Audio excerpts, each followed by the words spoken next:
Insights. I want the bets from Betting Weekly,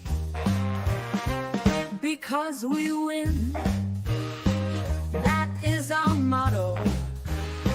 Sometimes we win, sometimes we don't win. Don't give us a bird, don't give us your stink eye. We try our best and we're successful. Come watch our show. Bet River sponsors. It's time to start. Enjoy the show.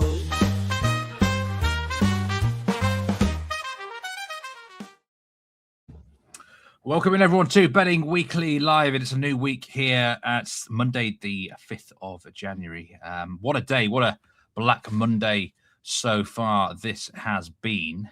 I'm delighted to be joined by Paul the Hitman Hughes today up in the northeast of England. Paul, they call it Black Monday in the States. Usually NFL coaches get fired, but it's been managers over here in the soccer world that have been fired today. Ruben Amorim out of a job, and now Wilfred Nancy has been fired by Celtic. It just seems all rather chaotic. How are you doing anyway? I'm good, Steve. Hope everyone in the chat's doing well as well. But yeah, it's kind of like it's traveled across the sea. So Nancy, that must happen about half an hour before we just went live. It's crazy what's going on there. I don't think we have odds for that part yet, but it'll be interesting to see what takes over there. Like, I was looking at the table in the Scottish League, and it seems like Celtic are having like an awful season, but at the end of the day, they are only 6 points back from top of the league, which seems like crazy that there only are 2 games behind still, despite how poor this season has been. But I think that speaks to like the money and the quality of their like overall team. But it will be interesting to see who they appoint anyways. But yeah, it's a crazy day in the soccer world. Yeah, I'll pick your brains about both of those firings a bit later. It's an interesting day on the. We've not got that many matches to go through today. Actually, we've got African Nations Cup. A fixture's just started. That is Egypt, of course, and then Nigeria against Mozambique later. And then the headline game in England today is in the Championship: Leicester City against West Brom, East Midlands derby. Midlands derby.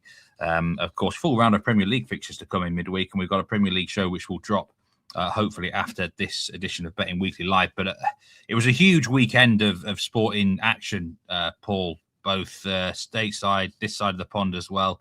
$100,000 was staked on the New York Giants live, minus 10.5 against the Cowboys, and it won. It was at minus 667, but $100,000 on that one. 40,000 on the Steelers plus 3.5 against the Ravens. That won. 36,000 on the Ravens money line against the Steelers. That was a loser. And we had the Lions plus 3.5 as well against the Bears. $33,000 play. So loads of action, loads of betting action in that NFL. Like a guy called A said, what a crazy end to that Steelers and Ravens game yesterday. My Ravens have got beaten. I don't know if you saw the highlights or not, Paul, but it came basically down to a field goal miss, 44-yarder. Yeah, I can believe that's it. The season done. It was like our Billy Cundiff moment, for those who can remember Billy Cundiff from years ago. But, yeah, crazy stuff. Want to welcome everyone in, as usual. Duncan Evans, good to see you. Villa fan again. Steve from Lynn, hope you had a good weekend. I know you cashed in on the Steelers last night and also on Inter over in Serie A.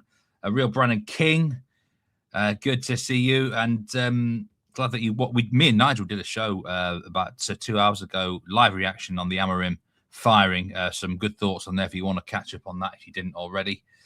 Bad news for Hearts bettors Nigel and Neil, and for Dojo viewers with the Nomsi sacking. I mean, we'll have to wait and see what happens, won't we? Their actual underlying metrics have been quite good under him, haven't they? But it was just maybe the wrong fit at the wrong time. Yeah. Really. But that's the way it goes. In terms of the soccer field, there were plenty of big bets as well, Paul, actually. $32,000 on Manchester United to score a goal in the first half against Leeds. Well, they never looked like netting, did they, in the first half there? That's for sure. That was sadly a loser. Leeds as well to score in the first half, $31,000 play. It was 0-0 at the interval, so not a good game there for the bettors. Napoli to score in the first half against Lazio, $30,000. That was a winner, though.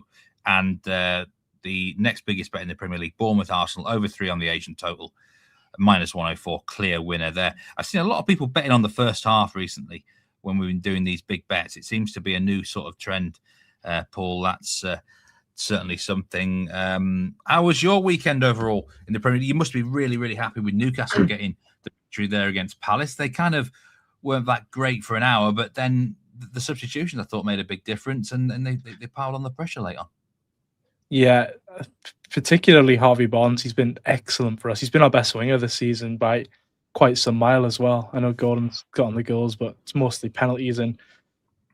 But besides that, Harvey Barnes has been excellent for us. But it's 2 wins now, Burnley and Palace. In both games, we've looked really poor. Like, even when we've won, like, we've came away with 6 points and scored 5 goals and only conceded 1. But it's like you're not happy with it at all. Like, if you're watching the games, like we've been very lucky to have these wins. And the fans are kind of a bit frustrated. I know earlier you and Nigel talked about it, saying like you made a joke like, is Eddie Howe safe? And Nigel was like, of course he's safe. But there is talks around like everything. Like in the press conference, Eddie Howe got pretty wound up when someone asked him that the fans are complaining that he doesn't have a plan B.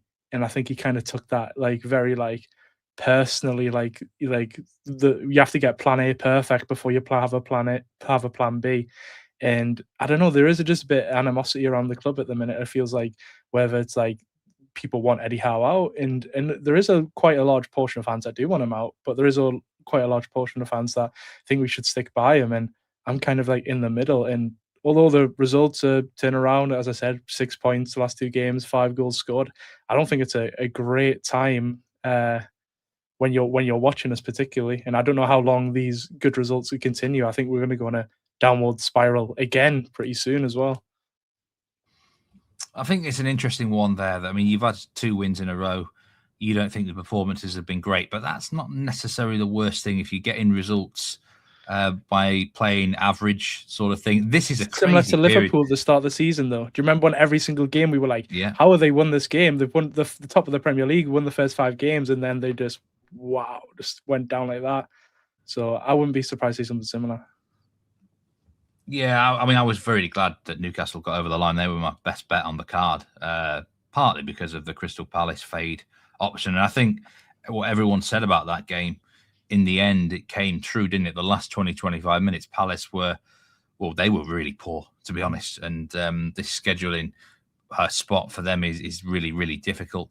Francis, 9656 says, Newcastle were so poor, but glad they got the 2 goals. I needed that. He had Spurs, Sunderland under 2.5 and Newcastle over 1.5 for the double. That's a good cash. And even though Sunderland made it a bit nervy there towards the end, again, Sunderland, they must be doing your brains. They're doing my brains in, Paul. They keep How have they not lost a game with all these AFCON absences? It's absolutely remarkable. But I mean, I didn't actually bet against them yesterday because Spurs are so poor themselves. But Sunderland is incredible. But they aren't even losing, as you're saying. Like, I think they've played City at home now and Arsenal at home, and they've got points off both of them. So even when you think, oh right, the home form's been good, but now they're playing the big dogs, they still get points. Like you can't really fault them like at all. So yeah, I'm not happy about it, but yeah, good for them. Yeah, they've done really, really well. Some notable long odds winners over the weekend. It always amazes me that the spots that some people find themselves in here. $30 on Devontae Walker, first touchdown scorer in the Ravens-Steelers game. 100 to 1. $3,000 return from a $30 bet. I mean, he certainly wasn't even in my top 10 for likely first touchdown scorers in that game. $50 was placed on Fulham against Liverpool live, over 3.5 goals at 66 to 1. There were 2 goals scored in injury time. I'm guessing that bet must have been placed maybe 89th minute. Yeah. And 66 to 1 winner. Absolutely incredible. That equaliser for Fulham was crazy. Someone also managed to get 35 to 1 on the draw. Fulham Liverpool. That bet must have been placed when Liverpool took the lead. Yeah. In stoppage time. It's, as I say, it's amazing what spots people find themselves in. $250 on Devontae Walker anytime touchdown score as well for the Ravens at 28 to 1, and that's netted someone $7,000. So that might have been the same better. Not sure. Absolutely incredible. Notable live streams today: Nigeria, Mozambique in the AFCON, Leicester against West Brom in the Championship, Montpellier, Dunkirk in the French Second Division, WTA Auckland in the tennis, and Vizela against Torrance in Portuguese La Liga 2. The African Cup of Nations is underway. Egypt, Benin. It is 10 minutes gone. It's 0-0 at the moment. The market's actually currently closed with Bet Rivers. I'm not sure if that means there is a goal or a potential incident going on. But yeah, you can bet on the Bet Rivers app or on demand there. And we'll stick with the African Cup of Nations, actually, Paul, here. Because we've got another match later on. This is Nigeria against Mozambique. Nigeria minus 335 favourites. Mozambique plus 1,000. Thai plus 390. Mozambique surprised quite a lot of people in the group stage with the amount of goals that they were scoring, really. But Nigeria also kind of surprised several, because heading into the tournament, it was a real downer for them. They'd missed out on World Cup qualification. Not everything was right in the camp, so to speak, similar to Cameroon. But these two nations, Cameroon, Nigeria, just seem to raise it in the AFCON every single time they're in there. Nigeria should be surely taking care of business. Have you had much eyes on this AFCON, Paul? It's been an interesting tournament, interesting time of year. And give us your take on this game. Yeah, I've been watching a fair amount. It's been, as you said, it's been a bit mad, especially when you talk about these two teams. They're some of the few teams that I know a lot of the Undas trends have been continuing to cash, as pretty sure Troy's been posting in the live chats when you've been tuning in here. But them two teams, I think Nigeria, they scored 8 goals, in Mozambique, Nigeria's been 8 goals, and they scored 8 goals, sorry. In Mozambique, their goals have been, I think 2 of them have cashed over 2.5, which for AFCON's pretty rare to see 2 of your games go over 2.5. So yeah, they've both been pretty high scoring. I think Mozambique are left pretty vulnerable at the back, though, when you're watching it.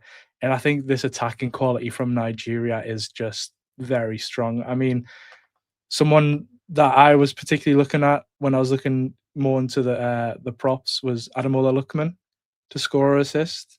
He played the first 2 games and Nigeria scored 5 goals, and he was directly involved in 4 of them. So that was a pretty remarkable. I know you, Steve, yourself would have an interest in the Serie A, and he was, I think, the start of the season, he was having a bit of qualms about wanting to leave the club, and there was a bit of drama, things about that going on at Atalanta. But then he's came here and he's excelling again. 2 goals, 2 assists in the 2 games he's played. I know he didn't play the 3rd game because Nigeria already through, but that's somewhere I'd be going in the prop market. But I think Nigeria should be winning this game fairly comfortably. I think they will grab a few. I don't know if Mozambique will score, but I think Nigeria have also let in a few goals, so it could be a pretty wild game. And I think the over 2.5 goal line could look once again pretty generous, as it looked in a few of these games between both these sides so far. That's my best bet of the game, actually, over 2.5 goals, minus 118. The both team to score, yes, is tempting at plus 128, because I just think this Nigeria defense is it switches off too often, and anyone is capable of scoring against a defense that switches off. Mozambique have proven themselves to be dangerous. But I think overall, I'll stick with a safer option of over 2.5 goals, because Nigeria could cover that on their own. If we just look at the firepower they've got, they've been able to rest some players in the last game. Victor Osimhen's minus 134 to score any time in this game, and it's really hard to argue against those odds, really. I'm not going to bet him, but I can see why a lot of people would. The special that you mentioned there to score or assist, Ademola Lookman minus 106, that's more palatable odds for a lot of people, and you really like that one, don't you? And for your daily double, first part of the daily double comes in this game. A simple one for you: Nigeria team total over 1.5 goals. You're certainly thinking that they will get plenty of opportunities.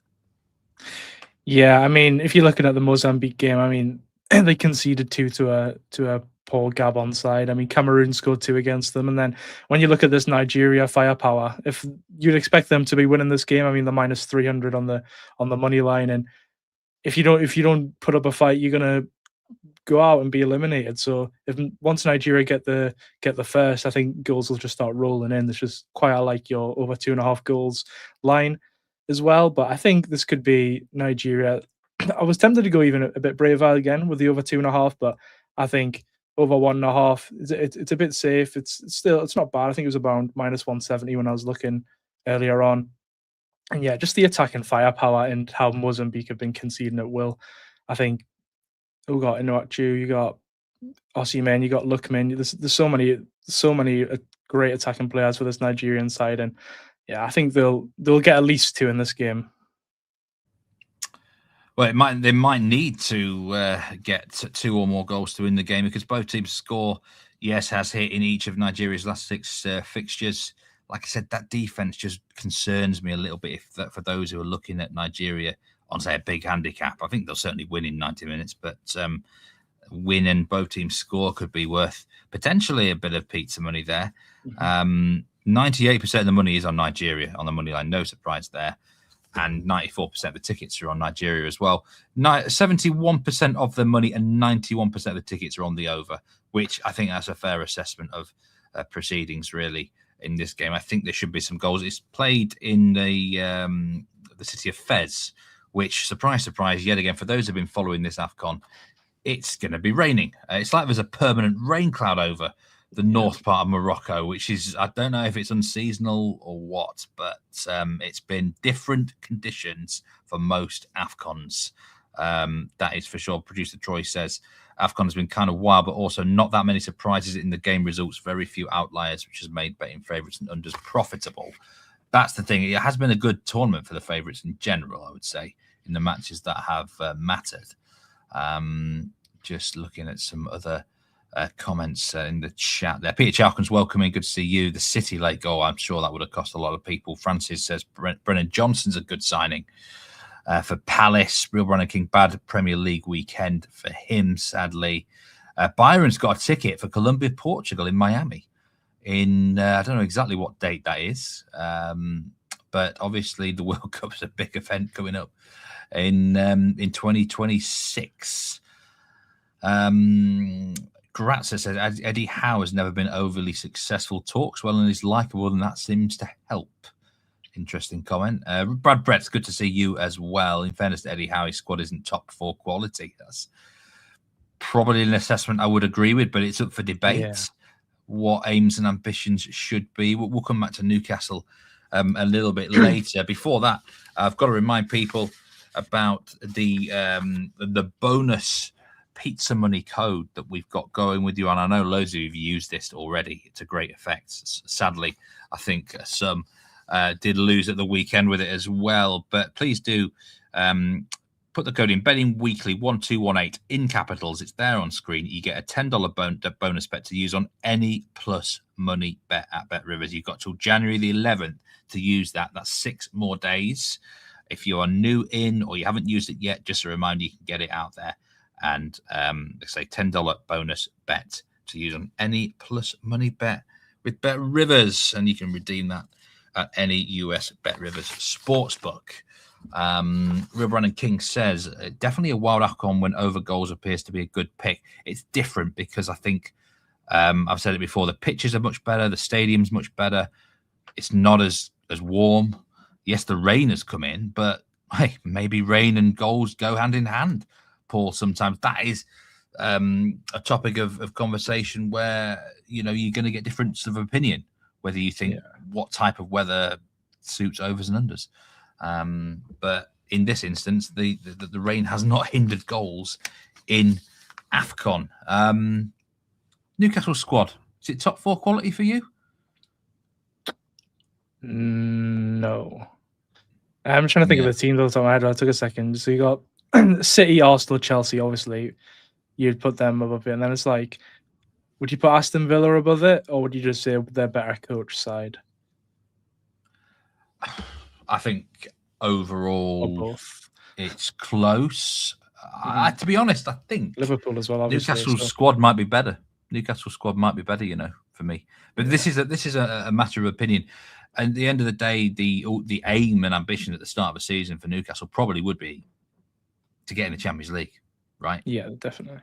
And that might, realistically, it's probably going to become top 5, isn't it? We know how well the teams in Europe have been doing, and with the coefficient again will do that. Brad Brett says, Liverpool, Arsenal, Chelsea, City ahead of Newcastle.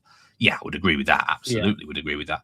When you're trying to get in the top 4, you're kind of hoping that someone has a bad year, which has happened regularly in the last decade, more often than you actually think. I looked at the Premier League table before the Palace game, and Newcastle was surprisingly low in it. But I think you'll climb up a bit, and we've got a bit of a meat man against the Hitman derby, haven't we? Midweek, Newcastle against Leeds is going to be. It was an awful game, the first one. It's horrendous. That could generally be the worst game of football I've ever watched from Wycombe Allen Road. That was horrific. No side looked like they were going to score. Who's going to be celebrating on Wednesday night, Paul, do you think? Newcastle are the clear favourites. I mean, us being at home, you'd have to think we get something out of that. Like, you could have to think we win that game. I mean, but Leeds have been like, I know it's been a big thing for you, especially at the start of the season. I felt like every episode you brought it up saying, I don't know why we signed Calvert-Lewin. And now he's oh, not you, not another one going on at me. Everyone's going on at me about Calvert-Lewin now. He's been brilliant. Like, he always gets in the right spots and he does it well, but his finishing has been awful for a while. And now it's like things are just clicking for him. And I don't know, he's a genuine threat. And we have a lot of the thing that's going to help us out in that game is that our defense is back. Tino Livramento was on the bench of the weekend. Trippier was on the bench of the weekend. Everyone's Botman was back. Like, everyone's getting fit again. So I think and then Pope's obviously back in goal. So everyone's back is part of the defense, and I think that'll be key because I think when our defense is clicking and Eddie's systems rolling, I think we do have one of the better defenses in the league. As we saw at the start of the season, like I think for the first 10 games, only Arsenal conceded less goals than us. I think that was the stat, and it was only by a goal as well. So we were playing really well before the injuries kicked in, especially defensively. So I think I'd back us to keep a clean sheet against Hughes, and it's whether our attack of mismatches and people who don't look like they play well together can grab a goal. But it looks like our goal's been coming from midfield recently. I mean, Joe Linton's been scoring, Bruno Guimara's been scoring. But yeah, I fancy us to win, to say the least, even though you guys have been surprising. 4 of the last head-to-head meetings between Leeds and Newcastle have ended draws, actually. 2 of them 0-0. The only win for any team in that period was a Newcastle 1-0 win at Ellen Road in January 2022. That was a Melier cock-up, I think. One of your free kicks. Was it Shelby free kick that deceived him? Yeah. Do you know what? He's had so many howlers for you over the past couple of seasons that I couldn't even put it together, but that sounds about right. That certainly was. Kingsley Son says, remember a while back when he mentioned the World Juniors Hockey Championships, Canada versus Czechia.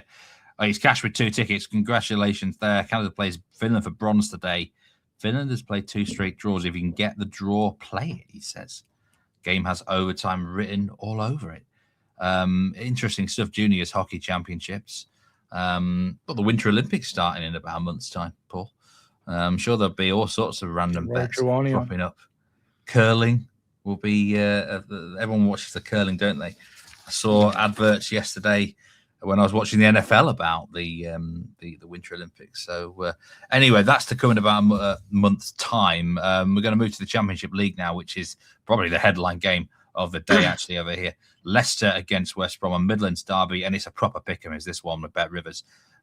Leicester, very, very slight favourites, but I think it's really fair to say there isn't a proper favourite here now. Paul, the tie is at plus 210. And I mean, in terms of a match result, I don't know. I need my 3-sided coin for this one. I really do.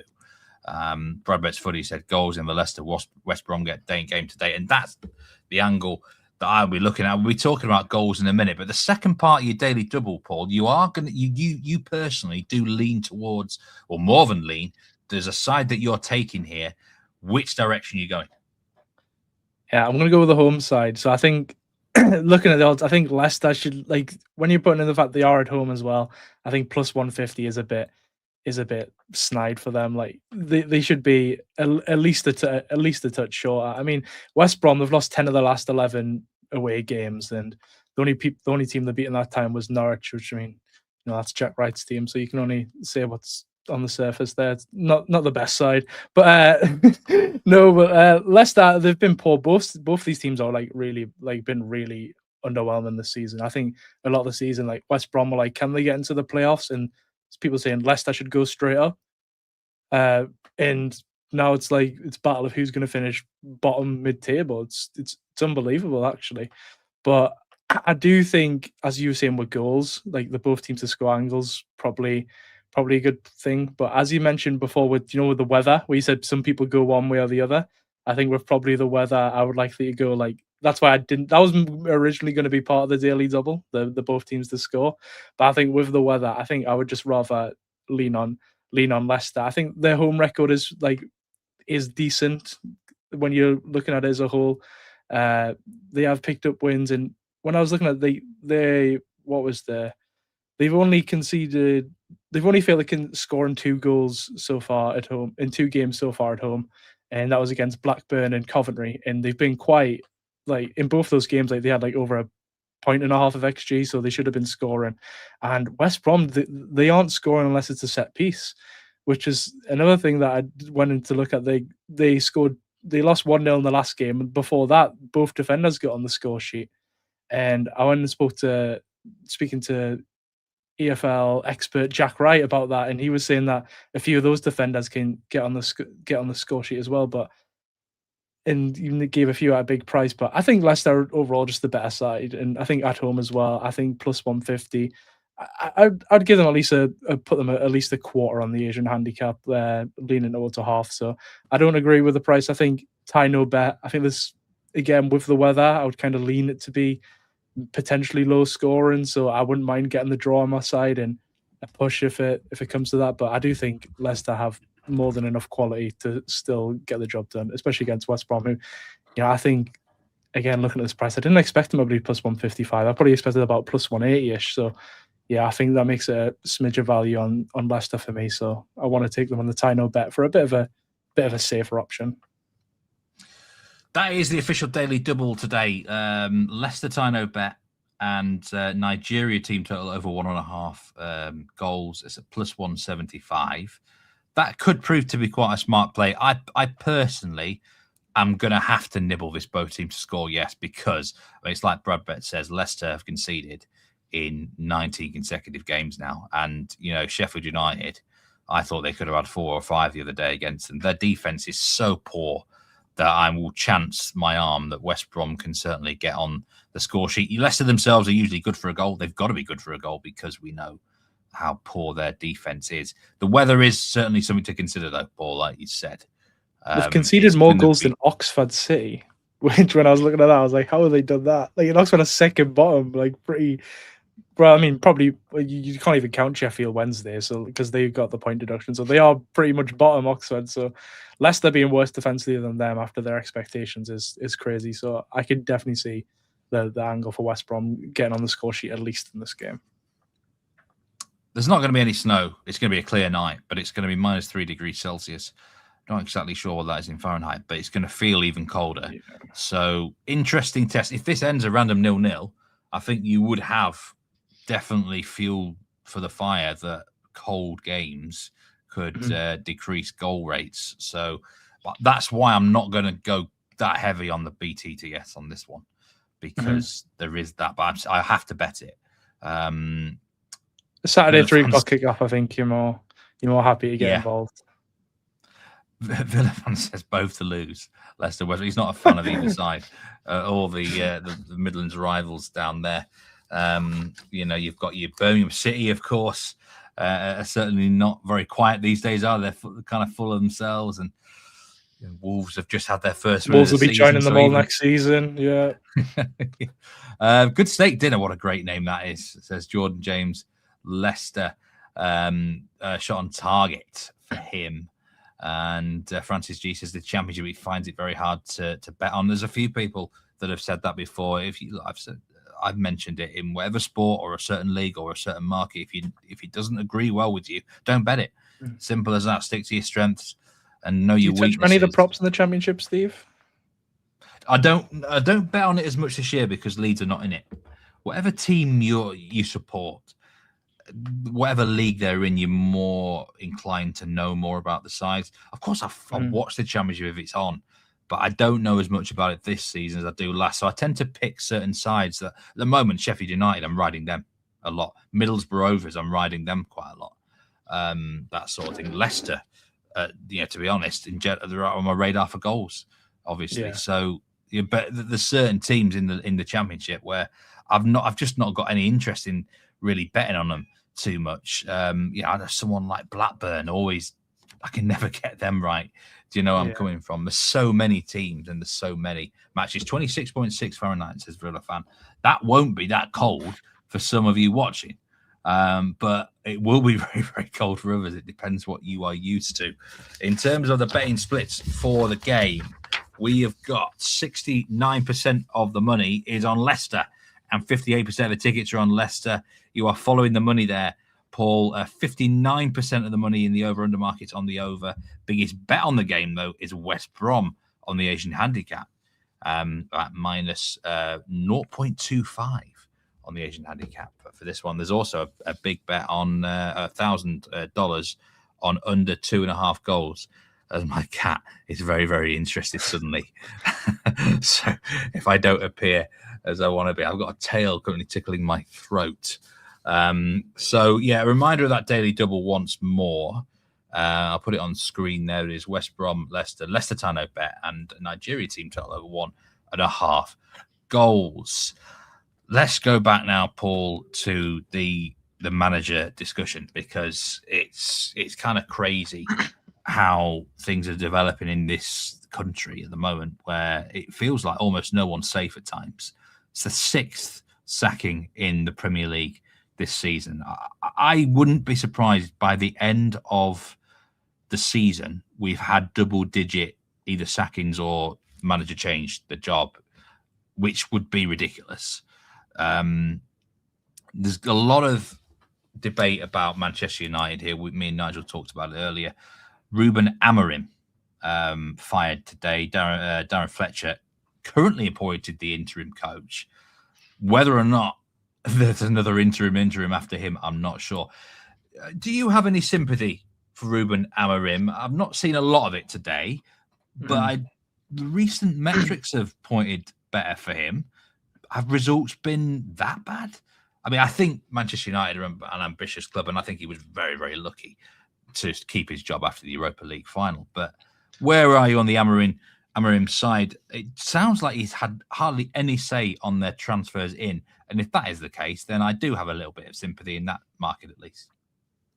Yeah, well, I'm going to say it's going to sound quite conflicting. I feel like Amorim should be sacked quite a while ago. But at the same time, I think Amorim's a world-class coach. And I know a lot of people don't agree with that.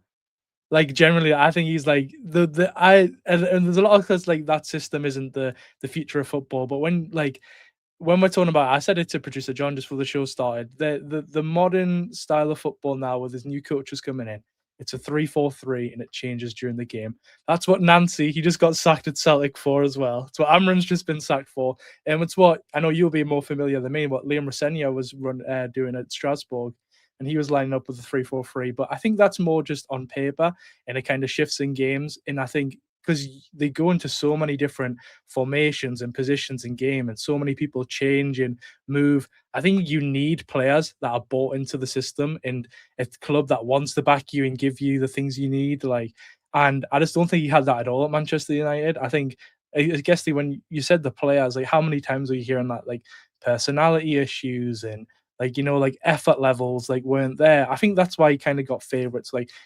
Mason Mount would play anywhere he'd wanted to move, and then when Mason Mount was fit, he's kind of it's been as one of his favourite players, and he grew into that. But I think when you're in these kind of formations, it is look right on paper. It is when this happens, you do this, and when this happens, you do this. You kind of try and neutralise all the different areas on the pitch. And I do, as I said, it does sound a bit silly, but I do think he is like a really good coach. And we saw that at Sporting, he had them like rolling, and the team was playing beautiful football.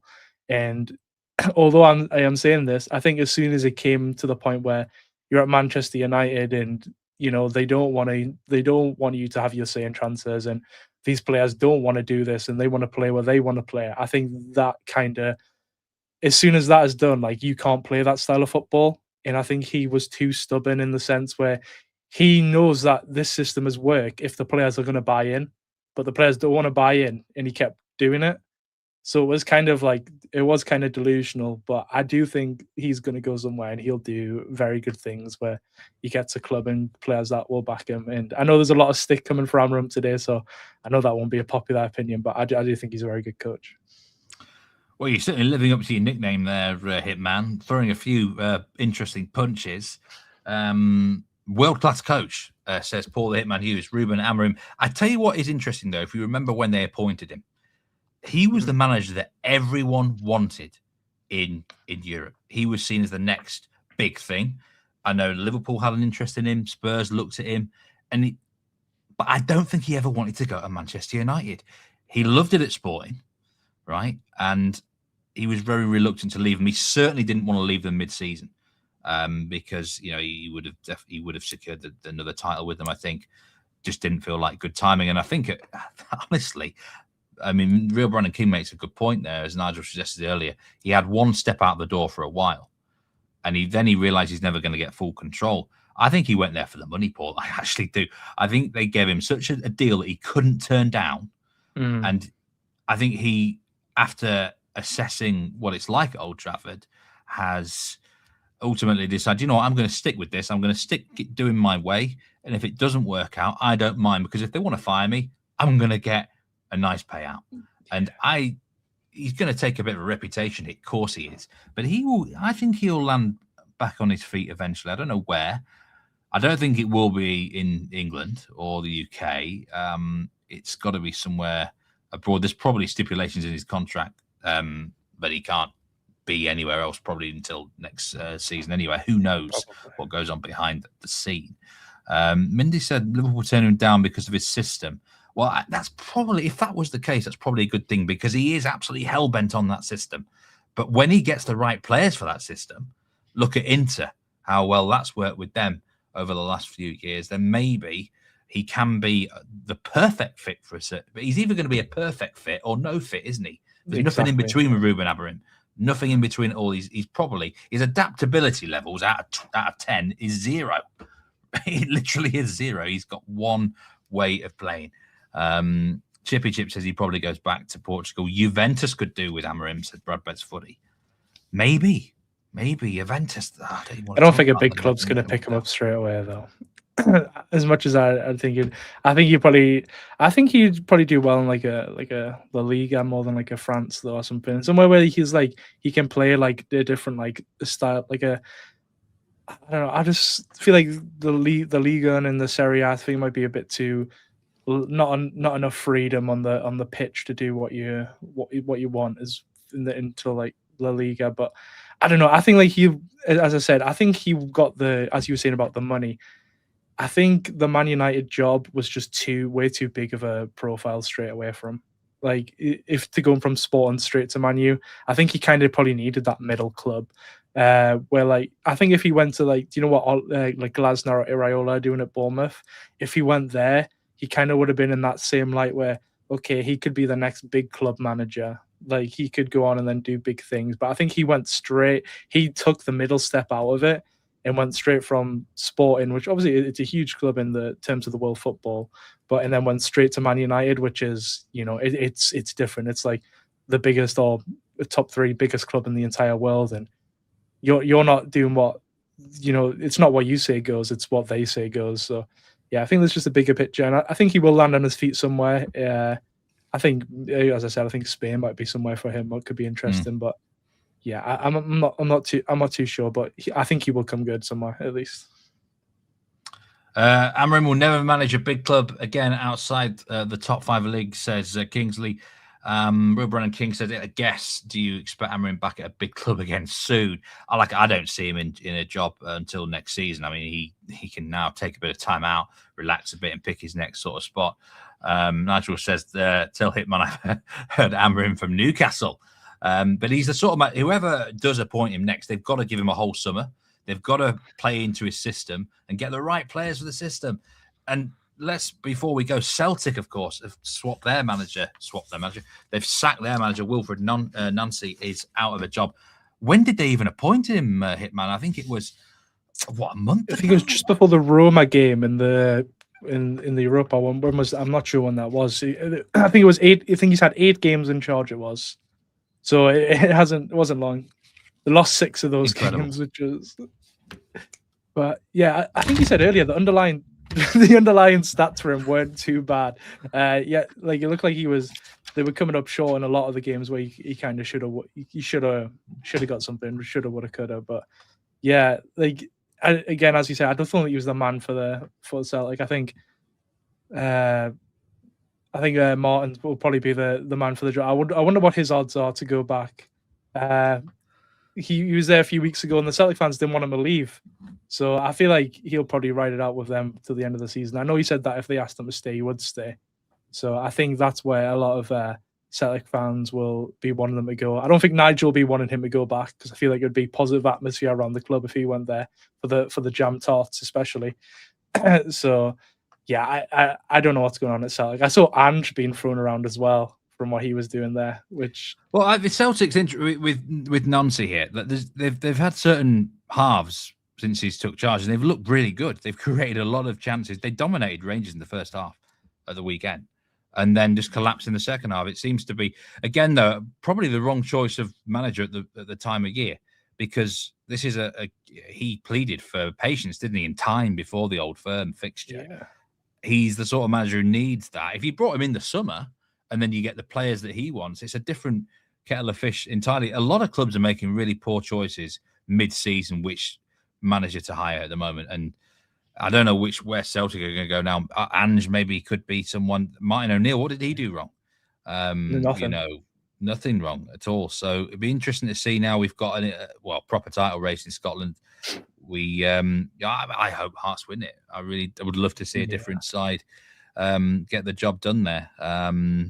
Real Brandon said he saw Fabrizio Romano posted an IG clip, Amarim out for a walk, and he didn't seem sad at all. Of course he didn't seem sad. He's going to be on a nice payout. I don't think he ever wanted the job in the first place.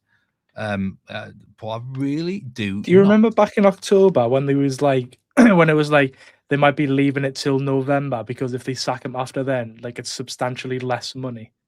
So maybe they were just like, because then he had a good run of fixtures, so maybe they weren't sacking him then. And now that the good fixtures are down, they can get away with paying him less money for sacking him. And now they've just decided. I mean, was it yesterday, the press conference when he was just going mental and he said like he was brought here to be a manager, not a coach, and he's not doing both jobs, but now he is doing both jobs or something. He was on one in that press conference. I think that was the final straw. But I know that after November they could pay him substantially less to get rid of him. So I think that was a bit of the reason why as well. It took so long.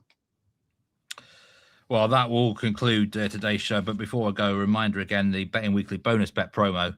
If you've got your eyes on a plus money bet at Bet Rivers, Betting Weekly is giving you a little bit of pizza money to lock it in. Use the pizza money bonus code Betting Weekly 1218 in capitals. Get a $10 bonus bet to use on any plus money play at Bet Rivers. You've got till January the 11th to redeem that code. So if you're new in or you haven't used it yet, then do take advantage of it. And if you are new to the channel, please do consider subscribing. We've got loads of content at the minute. The tennis season has just started and got underway again. WTA with Nigel and Tim Dennis, and of course the return of Sean Calvert with Nigel. The Australian Open is not that far away, and so do check out that content. Premier League show is going to be released today as well, as the fixtures come thick and fast. Show. There's so many. And my Betting Zoo, recent Betting Zoo episode came out at the weekend as well. So, you know what? You're not lacking content here on this channel. The Las Vegas Raiders have fired their coach today as well. I know the Falcons fired theirs last night. there's going to be more go. I actually Yeah. think John Harbaugh might go Baltimore. To be Yeah. honest with you, but it's Black Monday, isn't it? That's the way Yeah. that it's been going. Thank you everyone who has joined live or on demand. Do hit that like button, much appreciated. Tomorrow, Dan Roebuck's going to be in the host chair with Lewis Jones. That's El Sacico, isn't it? West Ham against Nottingham Forest will be the headline fixture. So tomorrow, of course, loser probably out of a job. That's a reminder of the Daily Double. It is Leicester tie no bet against West Brom, and Nigeria team total over 1.5 against Mozambique in the African Nations Cup. Plus 175 double there from Paul the Hitman Hughes. I mean, my best bet of the day is probably in that Nigeria game. I'd say over 2.5 goals. I like both teams score, yes, in Leicester, West Brom, and you like that player prop, don't you, in the Nigeria game? Lookman to score or assist, Paul, -106. But thanks so much for your time and all your thoughts today. Absolute pleasure. From me and cricket, it's goodbye. Take care, everyone. Remember to gamble responsibly. She's getting used to a little slightly new setup that I've got up here, which is why she's all fretting around. But Paul, thanks so much. Have a great week, and hey, good luck Wednesday, yeah? Yeah, you too. Thanks, everyone. Cheers, everyone. Take care and goodbye.